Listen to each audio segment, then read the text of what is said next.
مجھ کو نہ اپنا ہوش نہ دنیا کا ہوش ہے، بیٹھا ہوں مست ہو کے تمہارے جمال میں، تاروں سے پوچھ لو میری روداد زندگی، راتوں کو جاگتا ہوں تمہارے خیال میں۔ اللہ کی یاد میں راتوں کو جاگتے ہیں۔ تیسرا سبب جس سے انسان کا دل زندہ ہوتا ہے، الاستغفار، استغفار پڑھنا۔ ہمارے مشائخ فرماتے ہیں 100 دفعہ صبح 100 دفعہ شام یہ کم از کم ہے، ورنہ 200 مرتبہ صبح 200 مرتبہ شام پڑھے۔ استغفار پڑھنے سے انسان کے دل کی میل دور ہو جاتی ہے۔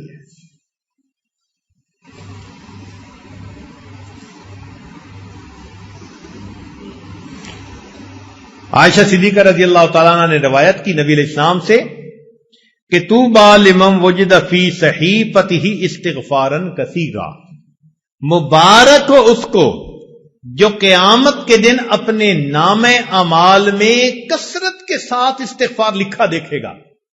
اب بتاؤ یہ کتنا آسان کام ہے۔ آپ کام کر رہے ہیں، جو مرضی کر رہے ہیں، ڈرائیونگ کر رہے ہیں، استغفر اللہ اپنی زبان پہ رکھیں۔ استغفر اللہ کے لفظ پڑھنے میں کون سی مشکل ہے؟ آپ اس کو 1000 دفعہ پڑھ سکتے ہیں، یا تو پورا پڑھیں استغفر اللہ ربی من کل ذنب واتوب الیہ، نہیں پڑھ سکتے تو فقط استغفر اللہ بھی پڑھیں گے تو برکت سے خالی نہیں رہے گے۔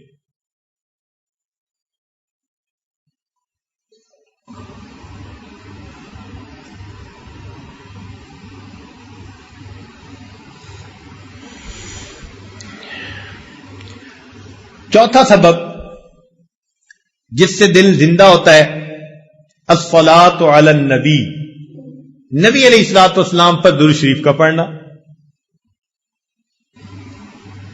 نبی علیہ السلام نے ارشاد فرمایا من صلی علی واحدۃ صلی اللہ علیہ عشرا، جو ایک مرتبہ مجھ پر درود شریف پڑھتا ہے اللہ رب العزت اس بندے پر 10 مرتبہ رحمت نازل فرماتے۔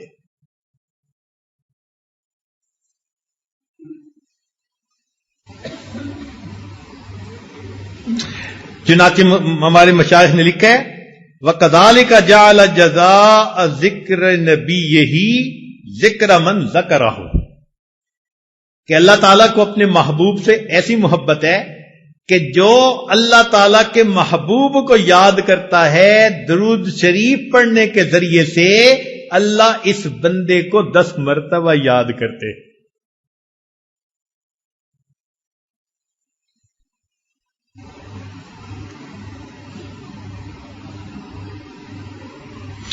حدیث پاک میں آتا ہے من صلی علیہ صلاۃ واحدۃ، جس نے مجھ پر ایک مرتبہ درود شریف پڑھا صلی اللہ علیہ عشر صلوات، اللہ تعالیٰ 10 رحمتیں نازل فرماتے ہیں۔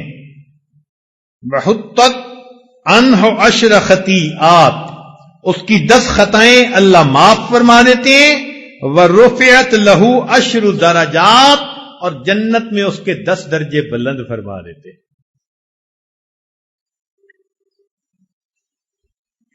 اس لیے نبی علیہ السلام نے ارشاد فرمایا البخیل من ذکرت عندہ فلم یصلی، بخیل ہے وہ شخص جس کے سامنے میرا نام آئے، میرا تذکرہ ہو اور وہ مجھ پر درود نہ پڑھے۔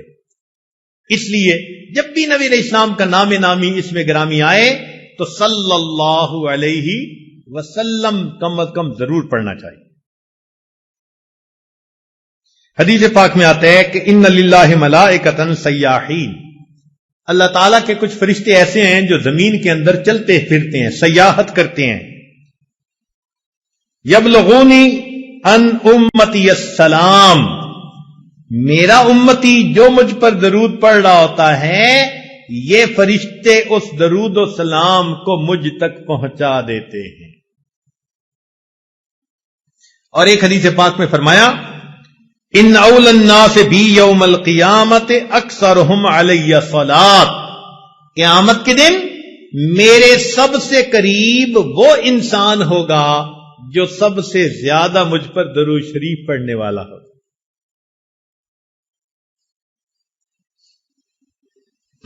تو معلوم ہوا کہ ہمیں یہ سب اسباب عمل میں لانے ہیں. اللہ کا ذکر کثرت سے کرنا ہے، اور 2 تلاوت قرآن کرنی ہے، استغفار کرنا ہے، اور درود شریف پڑھنا ہے. کئی لوگ سوال پوچھتے ہیں جی استغفار پہلے کریں یا درود شریف پہلے پڑھیں؟ تو ہمارے بزرگوں نے اس کا ایک سادہ سا جواب دیا ہے. اگر کوئی کپڑا میلا ہو تو اس کو ترتیب یہی ہے کہ پہلے دھوتے ہیں اور پھر اس کے اوپر عطر لگا دیتے ہیں. یا کبھی ایسا ہوا کہ کسی نے پہلے عطر لگا دی ہو بعد میں دھویا ہو؟ پہلے کیا کرتے ہیں؟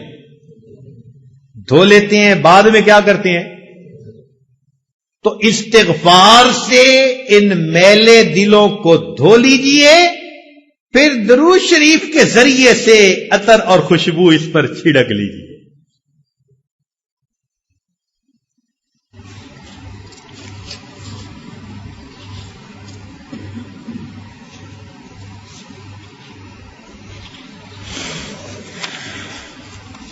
اگلا سبب جس سے کہ انسان کا دل زندہ ہوتا ہے، صحبت شیخ. اللہ تعالیٰ ارشاد فرماتے ہیں یا ایھا الذین آمنوا اتقوا اللہ وکونوا مع الصادقین، اے ایمان والو اللہ سے ڈرو اور سچوں کے ساتھ رہو، جن کے قول اور فعل میں تضاد نہیں ہوتا، جن میں درنگی نہیں ہوتی. ایسے لوگوں کی صحبت اختیار کرو. اس صحبت سے انسان کا دل بہت جلدی سنورتا ہے. ان اللہ والوں کے دل مقناطیس کی طرح ہوتے ہیں. جیسے لوہے کو مقناطیس کھینچتا ہے، اللہ کے بندوں کے دلوں کو اللہ والوں کے دل ایسے کھینچتے ہیں. تاثیر ہوتی ہے.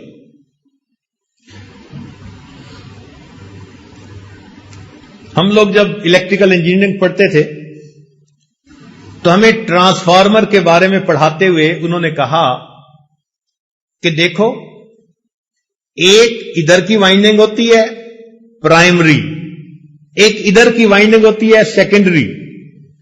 ان میں فزیکلی کنٹیکٹ کوئی نہیں ہوتا، مگر ادھر سے وولٹیج ادھر انڈیوس ہو جاتا ہے. بالکل یہی حال کہ اللہ والوں کی صحبت میں جو بندہ بھی آ کر بیٹھتا ہے وہ ہائی وولٹیج جو ہوتا ہے نا اللہ کی محبت کا، وہ دوسرے سینوں میں بھی انڈیوس ہو جاتا ہے.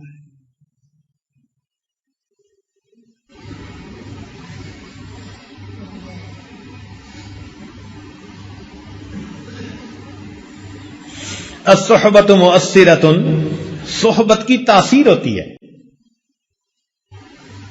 صحبت صالح ترا صالح کند، صحبت طالع ترا طالع کند.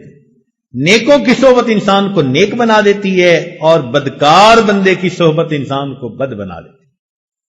علماء نے لکھا ہے کہ جو لوگ جانور پالتے ہیں نا، ان جانوروں کا بھی انسان پر اثر ہو جاتا ہے. مثال کے طور پہ جو لوگ گھوڑے پالتے ہیں نا، ان میں بہادری آ جاتی ہے. جو لوگ اونٹ پالتے ہیں ان میں ضد ہٹ دھرمی آ جاتی ہے. اور جو لوگ بکریاں پالتے ہیں ان میں عاجزی آ جاتی ہے. اب ذرا غور کریں کہ جانور کے ساتھ وقت گزارنے سے اگر جانور کے اس کے اوپر اثرات آ جاتے ہیں، تو ہم اگر اللہ والوں کے ساتھ وقت گزاریں گے تو کیا ہمارے اوپر ان کے اچھے اثرات نہیں آئیں گے؟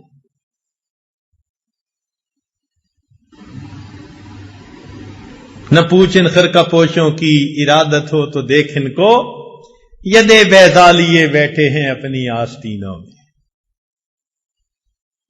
اللہ والوں کی صحبت سے انسان کا دل زندہ ہوتا ہے، مردہ دل زندہ ہو جاتا ہے. ایک لمحے کی صحبت. ہمارے ایک عالم تھے، وہ کہنے لگے کہ بیت کا تعلق تھا میرا شجاع آباد میں ایک بزرگ گزرے ہیں عبداللہ بہلوی رحمت اللہ علیہ. یہ نقشبندیہ سلسلہ کے بزرگ تھے, بڑے عالم تھے. ان کا درس تفسیر بڑا مشہور تھا. رمضان المبارک میں درس تفسیر دیتے تھے, اور ملک سے مدارس میں جو علماء ہوتے تھے نا تفسیر کا مضمون پڑھانے والے, وہ ان کے پاس جا کر تفسیر کا دورہ کیا کرتے تھے, تفسیر کا دورہ کرتے تھے. علماء کو بہت فیض ملا ان سے, تو ان عالم کی بیعت ان سے تھی. کہتے ہیں ایک دن اب میرے دل میں خیال آیا میں جاؤں اپنے حضرت کو ملوں. ان کے پاس گیا, ان کو ملا. پھر میں نے تھوڑی دیر بعد اجازت مانگی واپسی کی, کیونکہ پیچھے مدرسہ تھا اور مجھے سبق پڑھانے تھے. جو تعلیم و تعلم سے تعلق رکھتے ہیں نا علماء, ان کو بہت وقت کا پابند ہونا پڑتا ہے کہ طلباء ہوتے ہیں ان کا ورنہ وقت ضائع ہوتا ہے. کہنے لگے جب میں نے حضرت سے اجازت مانگی تو حضرت نے فرمایا کہ مولانا کچھ وقت ہمارے پاس بھی رہو. میرے دل میں خیال آیا ساری زندگی میں نے پڑھنا پڑھانا ہے. میں نے فون کر دیا اور محتمم کو بتا دیا کہ جی میں 3 دن شیخ کی خدمت میں رہنا چاہتا ہوں, میرا سبق میرے فلاں دوست کو کہہ دیں وہ پڑھا دیں گے, تو لبا کا نقصان نہیں ہوگا. میں 3 دن رہا.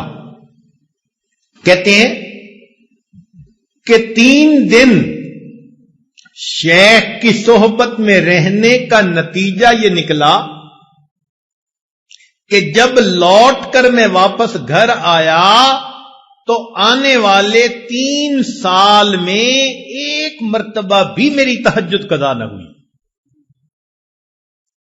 3 راتوں کا بدلہ یہ ملا کہ 3 سال میں ایک مرتبہ بھی میری تہجد قضا نہیں.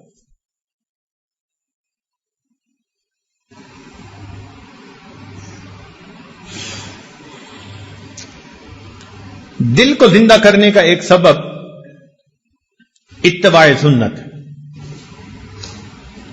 ہر کام نبی علیہ الصلوۃ والسلام کی سنت کے مطابق کریں. ہر کام, کھانا پینا, چلنا پھرنا, اٹھنا بیٹھنا, رفتار گفتار کردار, ہر چیز نبی علیہ السلام کی سنت کے مطابق. ہمارے سلسلہ عالیہ نقشبندیہ میں اس کا بہت اہتمام بتایا جاتا ہے. چھوٹے سے چھوٹا عمل, بڑے سے بڑا عمل, کوئی عمل بھی سنت کے خلاف نہیں ہونا چاہیے. ہر وقت نظر اس چیز کو تلاش کرتی رہے کہ میں نے اس عمل میں کیسے کرنا ہے. اور اس کا بہترین طریقہ یہ بھی ہے کہ مسنون دعائیں یاد کر لیجئے. کتابیں مل جاتی ہیں چھوٹی سی, نبی علیہ الصلوۃ والسلام کی مسنون دعائیں, پیارے نبی علیہ السلام کی پیاری دعائیں, ان کو یاد کر لیں اور جس موقع پر پڑھنے کی دعا ہو اس پر پڑھتے رہیں. جو لوگ کہتے ہیں نا جی کہ وقوف قلبی نہیں رہتا, وہ دوسرے لفظوں میں بتا رہے ہوتے ہیں جی کہ میں مسنون دعا کی پابندی کوئی نہیں کرتا. اس لیے کہ مسنون دعا کی پابندی کرنے کا انعام یہ ملتا ہے کہ انسان ہر وقت اللہ کی طرف متوجہ رہتا ہے. کھانا کھانے کی دعا, کھانے کے بعد کی دعا, سو کر اٹھنے کی دعا, سونے سے پہلے کی دعا, کسی سے ملنے کی دعا, گھر میں داخل ہونے کی, نکلنے کی, ہر موقع کی دعائیں ہیں. تو مسنون دعاؤں کی برکت سے اللہ تعالی وقوف قلبی کا رکھنا آسان فرما دیتے. آپ اس کا تجربہ کر لیجئے. جب آپ محسوس کریں نا کہ جی میں وقوف قلبی کا دھیان نہیں رکھ سکتا یا رکھنا مشکل ہے, آپ محسوس کریں گے کہ سنت دعائیں پڑھنے میں آپ کوتاہی کر رہے ہیں. ان کی پابندی کریں, آٹومیٹکلی اللہ کی طرف دھیان رہے گا, توجہ رہے گی.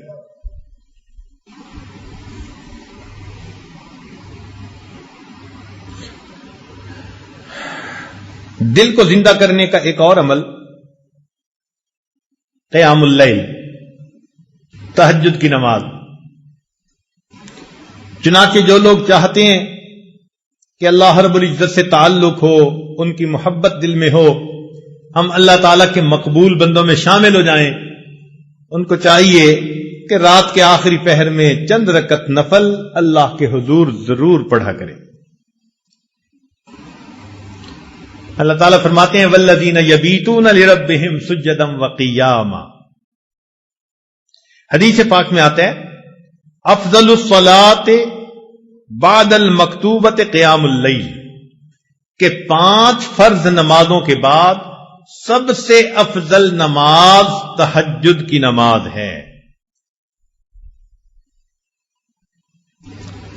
قیل للحسن، حسن رحمت اللہ علیہ سے یہ کہا گیا ما بال المتہجدین احسن الناس وجہا، کیا وجہ ہے کہ تہجد پڑھنے والوں کے چہرے بڑے منور ہوتے ہیں، ان کے چہروں پہ بڑا نور ہوتا ہے۔ قال، انہوں نے جواب دیا لأنہم خلو بالرحمن فألبسہم نور من نورہ، اس لیے کہ وہ اللہ کے ساتھ تنہائی میں عبادت میں وقت گزارتے ہیں، اللہ اپنے نور کو ان کے چہروں پر پالش کر دیتے ہیں۔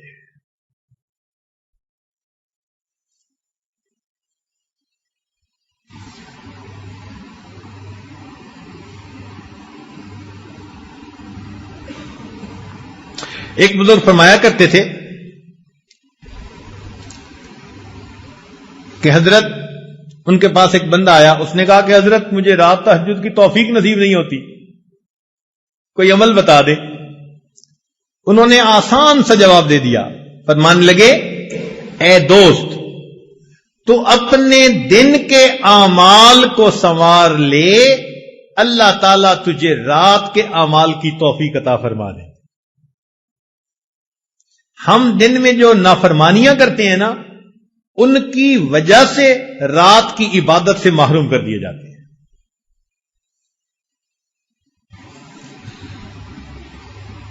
فقال لا تعصه بالنهار، تو دن میں اللہ کی نافرمانی نہ کر، وَهُوَ يُقِيمَكَ بَيْنَ يَدَيْهِ بِاللَّيْلِ، تو دن میں اس کی نافرمانی نہ کر، وہ تجھے رات میں قیام کی توفیق عطا فرما دے۔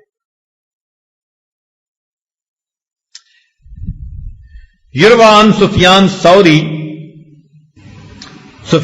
رحمت اللہ سے یہ بات منقول ہے، فرماتے تھے کہ حرمت قیام اللیل 5 اشہر بذنب اصبتہ، ایک مرتبہ ایک گناہ مجھ سے سرزد ہو گیا جس کی وجہ سے 5 مہینے تہجد کی نماز سے میں محروم ہو گیا۔ اور پتہ ہے وہ گناہ کون سا تھا؟ فرماتے ہیں گناہ یہ تھا کہ ایک نوجوان دعا مانگتے ہوئے رو رہا تھا، اور میں نے اس کی طرف دیکھ کر گمان کیا کہ یہ ریاکاری کر رہا ہے۔ میں نے اپنے دل میں اتنا سوچا ریاکاری کر رہا ہے۔ اس بدگمانی کے گناہ کی وجہ سے اللہ نے 5 مہینے تہجد سے مجھے محروم کر دیا۔ اور ہم کتنی بدگمانیاں کرتے ہیں لوگوں کے بارے میں بھائی، ہر کسی سے بدگمان الا ماشاء اللہ، پھر کہتے ہیں جی تہجد نہیں ملتی۔ اور پھر بعض دوست تو ایسے ہیں جو بڑے مطمئن ہوتے ہیں، اور جی ہم سارا دن مدرسے میں قرآن پڑھاتے ہیں، حدیث پڑھاتے ہیں، رات تہجد نہ پڑھی تو کیا ہوا، ثواب تو مل ہی جاتا ہے۔ تو بھئی صحابہ کرام سارا دن سبزیاں بیچتے تھے، جو وہ رات کو تہجد کا اتنا اہتمام کرتے تھے، وہ کیا کرتے تھے؟ وہ بھی تو سارا دن دین کے کام میں لگے رہتے تھے نا، فرسان بالنہار ہوتے تھے، اور پھر اللہ ان کو رہبان باللیل بنا دیا کرتے، رات گھوڑے کی پیٹھ پہ ہوتے تھے صبح میں، اور رات مسلح کی پیٹھ پر ہوا کرتے تھے۔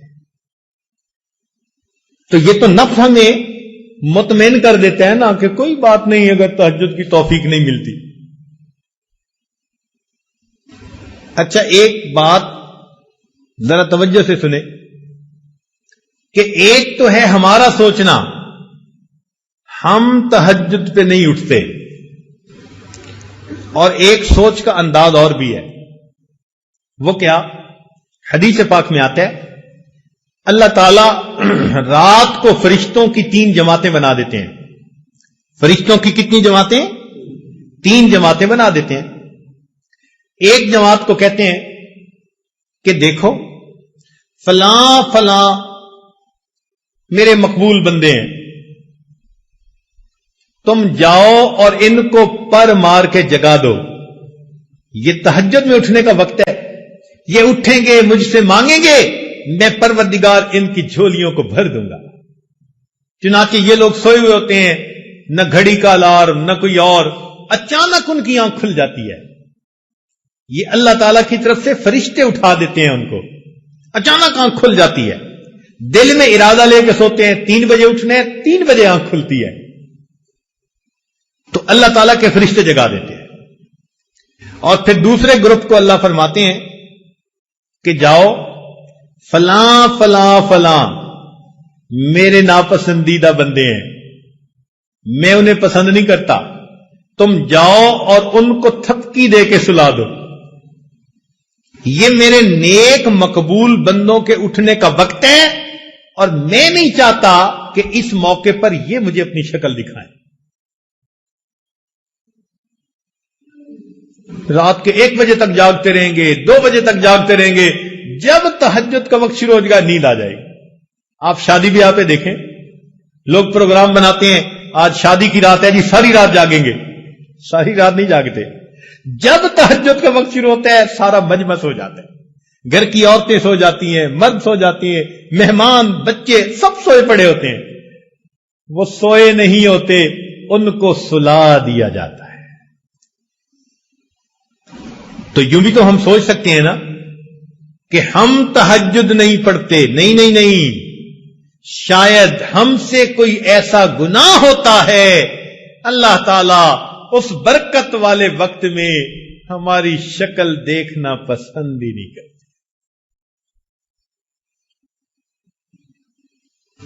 تو یہ اسباب ہیں دل کو زندہ کرنے کے۔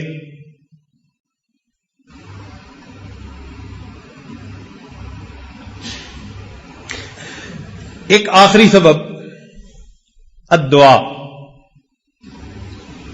یہ جتنے اعمال ہیں یہ بندہ کر لے، اس سے بھی ابھی کام نہیں ہوتا، ایک قدم اور آگے،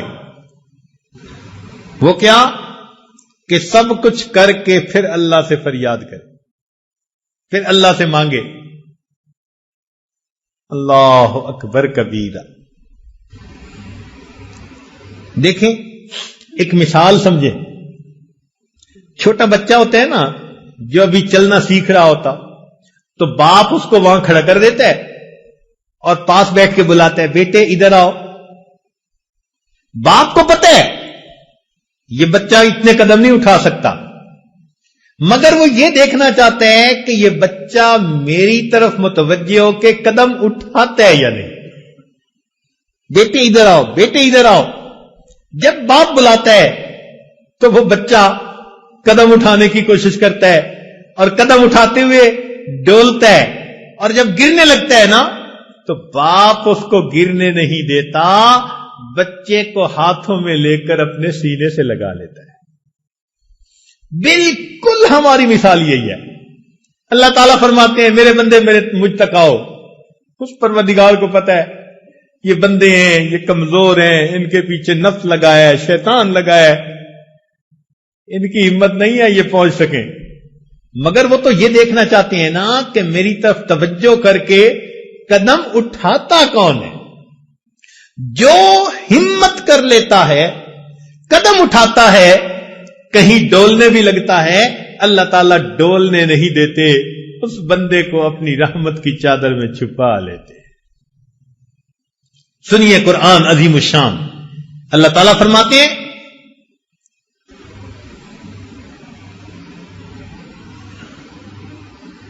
وَلَوْلَا فَضْلُ اللَّهِ عَلَيْكُمْ وَرَحْمَتُهُ، اگر اللہ کا فضل اور اس کی رحمت تم پر نہ ہوتی ما زکا منکم من احد ابدا، تم میں سے کبھی بھی کوئی ستھرا نہ ہوتا، ولکن اللہ یزکی من یشاء، اللہ جس کو چاہتے ہیں ستھرا کر دیتے ہیں۔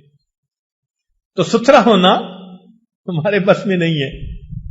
ولولا فضل اللہ علیکم، تو معلوم ہوا کہ یہ سب کچھ کر کے بھی رات کو اللہ کے سامنے دامن پھیلانا پڑے گا۔ مولا ہمارے اعمال پر معاملہ نہیں سنورتا۔ آپ نے قرآن مجید میں فرما دیا ولولا فضل اللہ علیکم ورحمتہ، اگر اللہ کا فضل نہ ہوتا، اس کی رحمت نہ ہوتی، ما زکا منکم من احد ابدا، تم میں سے کوئی کبھی بھی ستھرا نہ ہو سکتا، ولیکن اللہ یزکی من یشاء، اللہ جس کو چاہتے ہیں اس کو ستھرا کر دیتے ہیں۔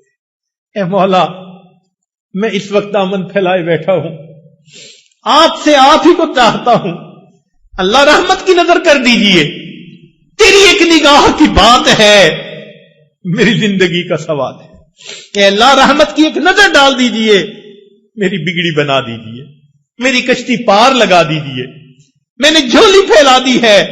اللہ دنیا کے فقیروں کو دیکھا، بڑے دروازے کے سامنے جاتے ہیں، اونچی صدا لگاتے ہیں، مولا یہ تو کائنات کا سب سے بڑا دروازہ، میں اس دروازے کے سامنے ہوں۔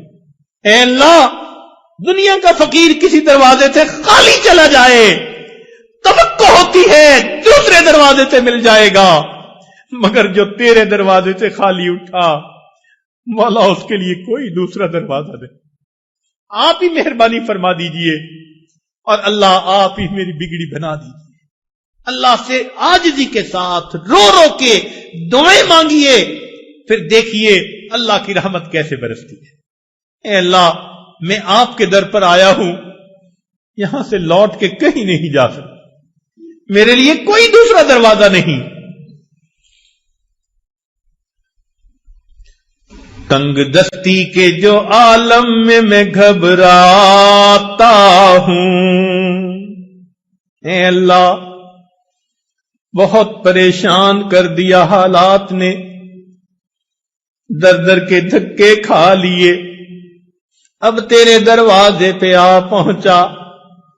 تنگ دستی کے جو عالم میں گھبراتا ہوں، پردرے غیر پہ جاتے ہوئے کتراتا ہوں۔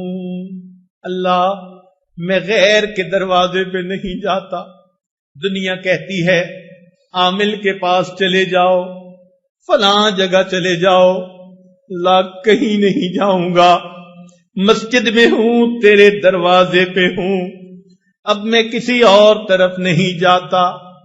تنگ دستی کے جو عالم میں گھبراتا ہوں، پردرے غیر پہ جاتے ہوئے کتراتا ہوں، ہاتھ پھیلانے میں محتاج